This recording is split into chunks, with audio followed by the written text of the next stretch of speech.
Bruce Sellery is here. Okay. Oh boy, give him a hand. Yeah, daycare, everybody.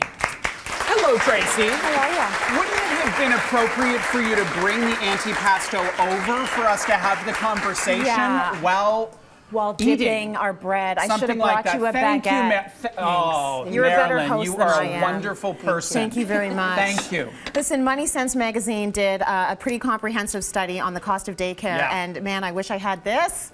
When my kids were going into daycare, it was stressful trying to figure it out. Where do they go? How much should it cost? What are the good daycares? And should we even go the daycare route? Yeah, a lot of enormous questions at a time when most of us are sleep deprived. We're crazy. You know, you've got a child, and for many people, you're headed back to work, and that is a fixed date coming up, and it's not sorted out. So the stress accompanying all this is immense. Now, some good news and some bad news. Should I start with the good news? Why not? Usually I start with the bad, but go with the good. Well, I'm going to start with the good, and then we'll head on to the bad, because it's a lot of bad. It ends. It ends. It ends. Yes. It doesn't feel like it's going to end. But when Abby started full-time senior kindergarten, she's after-school care, but I was like, wow, all of a sudden it's only $400. Yeah. Instead of, Before like $1,300. Yeah, it's $1,300 is what she paid the prior year. So it does end. And if you're in the early days of it, it's not going to be a lifetime cost for most families who are in simple circumstances. The bad news, of course, good news, actually. It is good news. Yeah, there's an end. It is expensive. So Money Sense did the research and got averages across the country. In provinces, they looked at it from three perspectives.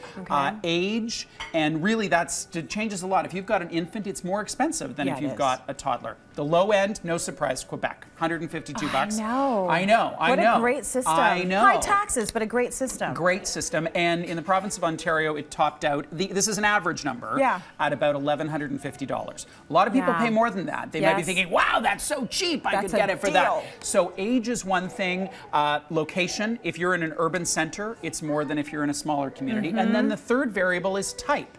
So there's a big difference between a day home in your neighborhood and a franchised operator that has, bigger infrastructure and all that sort of thing. So this is a big cost, and you need to research what's gonna fit for you and your family. What I found out from the Money Sense article as well is that there are not a lot of spaces in general.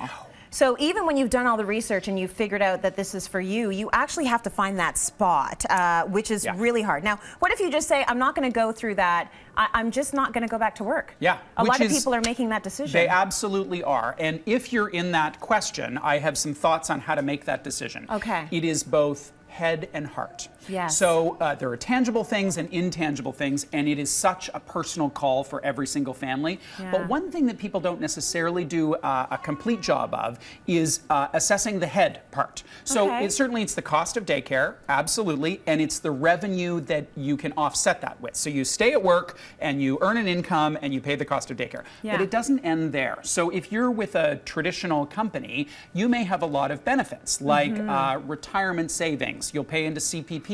You may have dental, things that are really important to your family that you need to factor into the equation there. The other thing is career progress. And this is one thing that's really problematic, in particular for women, that if they get off that treadmill and they stay home for a year, 5 years, what happens down the road when their peer group who went back to work is ahead of them? And that's both a financial element and also a non-financial one as well. The last thing, and I was talking to a friend and colleague about this, the lifestyle impact. So for her, she really looked at it and said, listen, we're having our second child and we want to live in a bigger home with a guest room for her parents to come and stay. We can't do that if I'm full-time stay-at-home. I'm going to go back to work. And, there can be a lot of judgerson around that, which we'll talk about, but for her, that was the right choice. So a whole list of things on the head front, and then there's the heart. And I encourage people to think about it from three perspectives. Ideally the first is the child. Now, I don't know how your kids were, but Abby, she's the mayor of daycare. So she's like, hello, everybody. How you doing? Welcome to my daycare. I run the joint, and you're welcome. And so her being stay-at-home with me, she'd be like, where are we going now to meet people? Where are my people? She wants the social aspect of it. And other kids are exhausted. Even in a preschool 3 days a week, half days, they're exhausted. So the first is the kid. The second is you. So do you want to be home? Is that a real drive for you? Or do you want the stimulation and whatever else that you would get at work? And then the third is spouse. So it might be like right balanced for your child and right balanced for you, but it could be really important to your spouse that you either stay at home or continue to work for a whole bunch of reasons. So many things to consider. And the funny thing is, I never really thought about which is so ironic, because I was back at work in, I don't know, 10 minutes. Just had the baby, back to work. But I never thought about the price you pay. I mean, not only are you not getting your benefits and all of that stuff, but the price you pay in terms of just being where you are in the hierarchy of work. You lose that when you come away from the job. And so it's something that you really have to take into account.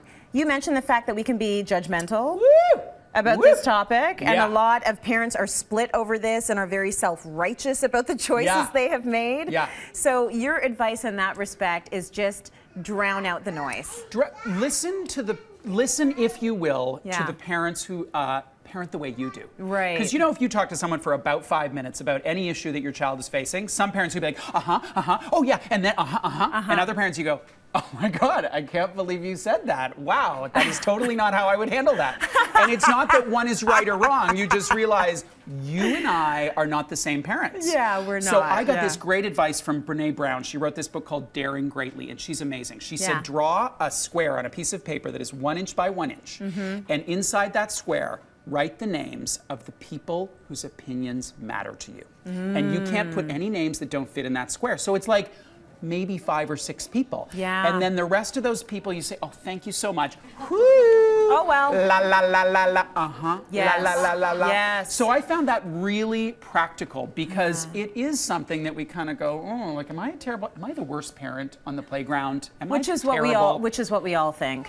We all think we're the worst parent at different times in our lives. So I learned at a very early age to drown out the voices of those judgy moms. I can't handle it. Like, you are going to judge everything happening in my life. Don't come through my front door. You will judge. By the way, after we do this show, I'm going immediately to the store, because Abby has grown so much she looks like a sausage. In every single piece of clothing she has, she's like, Papa, get me some clothes. I can't fit in here anymore. Terrible parent. Yes, and they will judge you on that. Yes, they will.